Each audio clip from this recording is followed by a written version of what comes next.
हैदराबाद के इंचार्ज वजीर पूनम प्रभाकर के हाथों हैदराबाद ईस्ट जोन डीसीपी के नए दफ्तर की इमारत का इफ्तिताह अंजाम पाया। पूनम प्रभाकर ने नए ईस्ट जोन डीसीपी ऑफिस का मुआयना किया और इस मौके पर तमाम को मुबारकबाद पेश की। उन्होंने दफ्तर की तामीर में ताउन करने वाले तमाम अफराद की सताइश की और यकीन दिलाया कि मुस्तकबिल में बाकी मानदा कामों की तकमील के लिए भी ताउन फराहम किया जाएगा। उन्होंने कहा कि अगर फायर स्टेशन, रजिस्ट्रेशन ऑफिस और MRO ऑफिस के लिए सरकारी अराजी मुख्तस की जाए तो हुकूमत इसे मंजूर करने के लिए तैयार है। उन्होंने कहा कि अवाम और पुलिस के ताल्लुकात बेहतर हैं और हमारे पुलिस मुलाजिमीन हैदराबाद के ब्रांड इमेज को मजीद मजबूत बनाने के लिए अमन व अमान को यकीनी बना रहे हैं।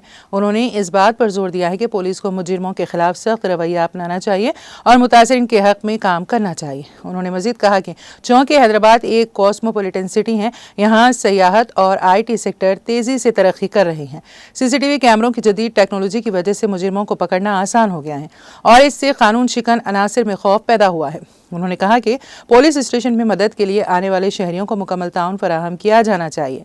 इस मौके पर DCP बाला स्वामी को मुबारकबाद देते हुए उन्होंने कहा कि ईस्ट जोन के अवाम को तहफ़्फ़ुज़ का एहसास दिलाने के लिए मौसर इक़दाम किए जाएँ। इस मौके पर कमिश्नर पुलिस हैदराबाद CV आनंद ने भी मुखातिब किया।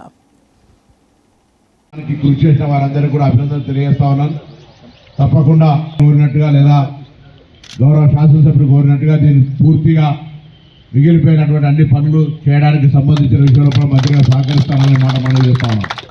అదేవిధంగా గౌరవ శాసనసభ్యులు చెప్పినట్టుగా ఫైర్ స్టేషన్ సంబంధించి ఇక్కడే స్థలం చేయడానికి కొంత ఫైర్ స్టేషన్కి ఇబ్బంది లేకుండా ఏర్పాటు చేసే విధంగా పోలీసులకు సహకరించే కార్యక్రమం తీసుకుంటాం. దాన్ని మీరు సమన్వయం చేసి ఫైర్ స్టేషన్కి సంబంధించిన ఇబ్బందిని తొలగించే కార్యక్రమం చేయాల్సిందిగా కోరుతూ, మీరు అన్నట్టుగా మరి ఆఫీస్ పోవడము రిజిస్ట్రేషన్ కొరకు, దాని తర్వాత మిగతా మున్సిపల్ సంబంధించి కూడా